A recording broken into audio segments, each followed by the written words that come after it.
Keshav, hey, congratulations on your short film. Where are you really from? Great, thank you. Thank you so much for having me on here, Gig. Thank you. No, it's really appreciated. Always enjoy to talk to filmmakers like you about their personal projects, their short films, and so on. But tell us where the original idea came from for your short film. The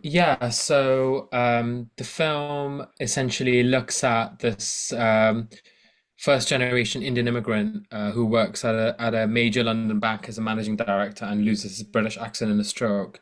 And the idea came from my own journey of being a first generation immigrant, moving from India at a young age, and then having to kind of mold my accent depending upon which part of the country I was in, and kind of as I grew older and moving down to the south of England, then having a different accent there. So I really wanted to tell a story which looked at this because I have kind of struggled with that all my life. What accent do I speak in? Because I when I speak to my parents, I speak in my Indian accent. If I go to India, I speak in an Indian accent. If I'm up in northern England, I kind of tap into those accents. So it was kind of like this. I just wanted to talk about this, but in a comedic way.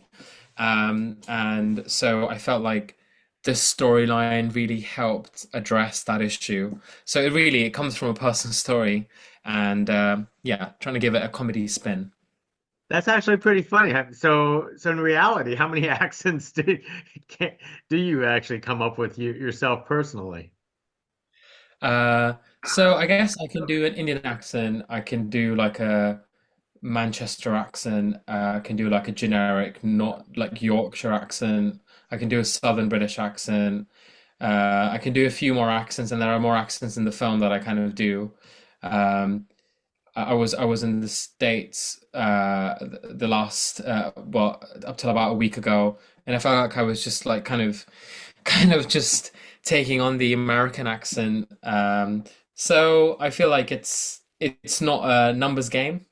It's just about kind of, I feel like at a young age when you are forced to change your accent or look at that, I think your brain just changes in a way where you can pick up accents, I guess. Yeah. So do you subconsciously change accents depending on who you speak with on a regular basis at that time?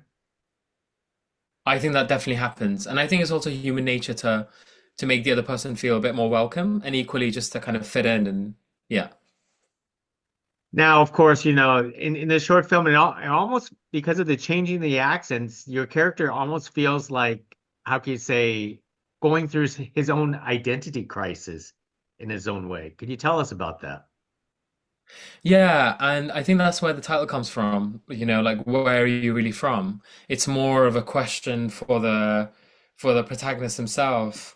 So when he loses his accent, then it's kind of, he's I'm not going to spoil too much, but it's kind of, the struggles that he faces at work and at home and how integral he feels that his accent is to his identity. It's what he's used and what he's used as a calling card to be able to get into better jobs or going up the ranks. Whether he's used that in relationships as well, and it's kind of it's almost like this token of um, validity of being a successful immigrant, and I say that in quotation marks. And it's when you put so much weight on an accent, and you put so much weight on trying to fit in, and you've lost so much of your kind of background and your roots, then where do you stand when that whole world is turned upside down?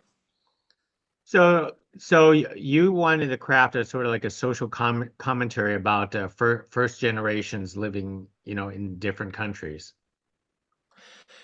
Yeah, it's I guess it's not just first generation. I think it's any immigrant experience, I think. You could also be like a second generation or a third generation immigrant, and you probably go through all those judgments in your head.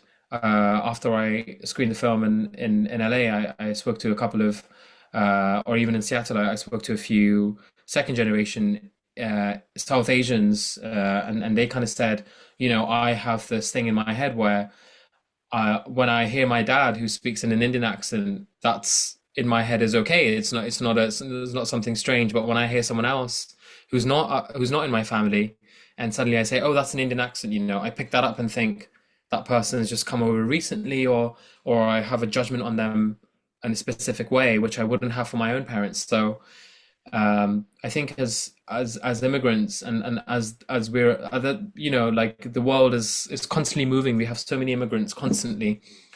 I think the story is for everyone.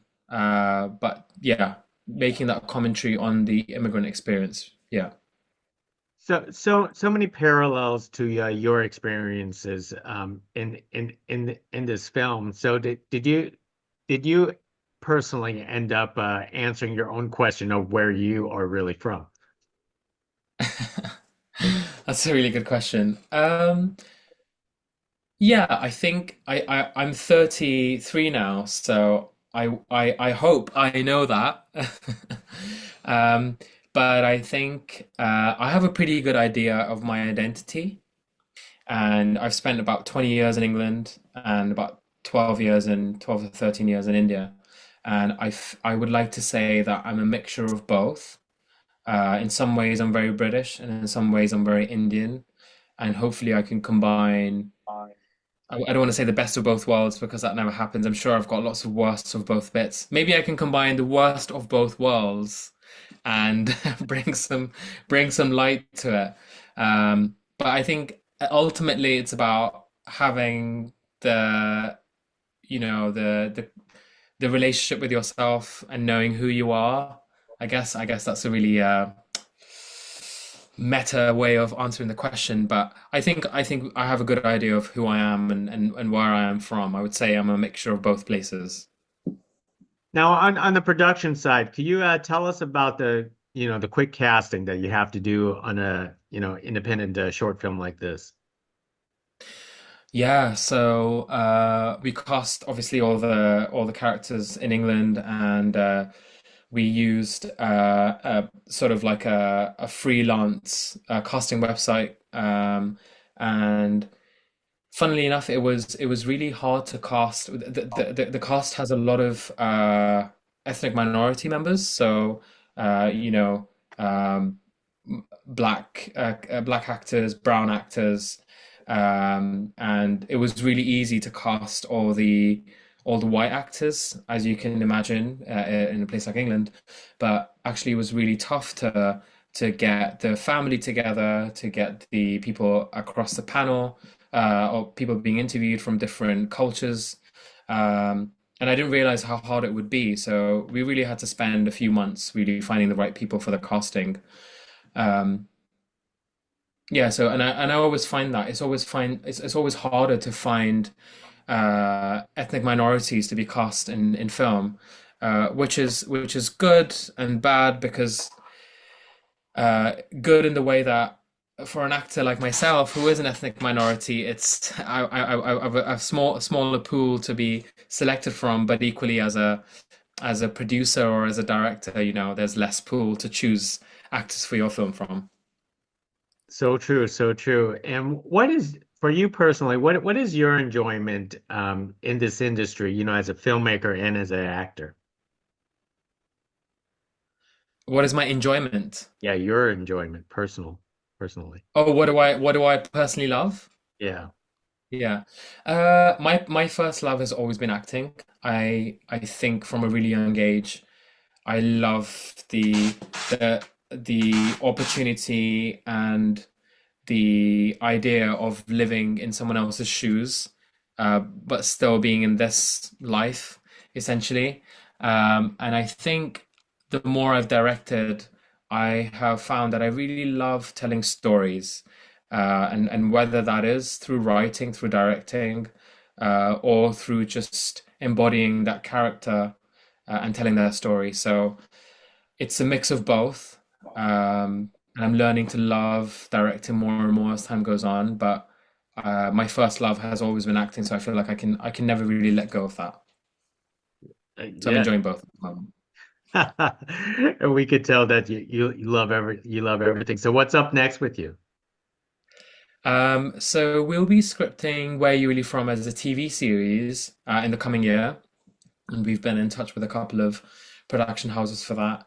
And then I'm actually shooting my next short in a couple of weeks. It's called Dinner for Loners, and it's a comedy, dark comedy, which looks at men's loneliness. And the log line is essentially there's a guy who's in his 30s. He's come out of a long-term relationship, and is finding it really hard to find a support system because all his friends are getting on with their lives as 30-year-olds with marriages and jobs and things. So he wants to throw a reunion dinner for his friends, which will which will be important enough for them to come to, and he recruits his dysfunctional family to do that. So it's a comedy, and it looks at what it's like to be lonely as a man. You're still sticking around with comedies. I always find comedies to be the hardest thing to do in this industry. Yeah, yeah. I think for me, being on set, I quickly learned that if I was going to do a drama, then I would probably not be entertained for so long. And by the time you've done the fourth take or the fifth take or whatever it is, I think I would just be like, okay, I'm done. I don't want to be in this drama any longer. So I think it's important for me to tell stories through comedy so that I can stay entertained on set. And you kind of get a reaction from people on set while it's happening, and I feel like overall the mood also stays quite light, and yeah, it's an enjoyable process.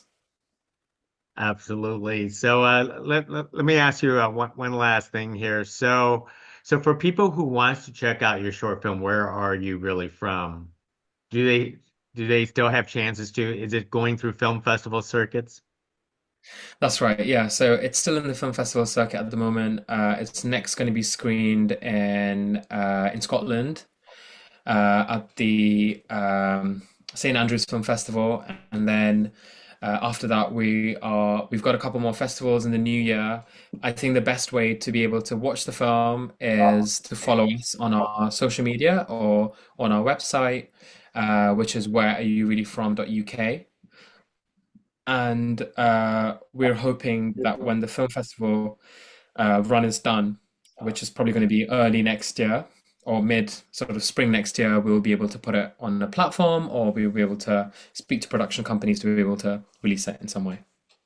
And not to mention that you're planning for a TV series, so let's wish you well on that Exactly. one. So thank you very much for speaking to us about it. I can't wait to see what's your next project after this. This is a delightful conversation. Thank you very much. Oh, brilliant. Thank you so much. Pleasure is mine as well. Thank you.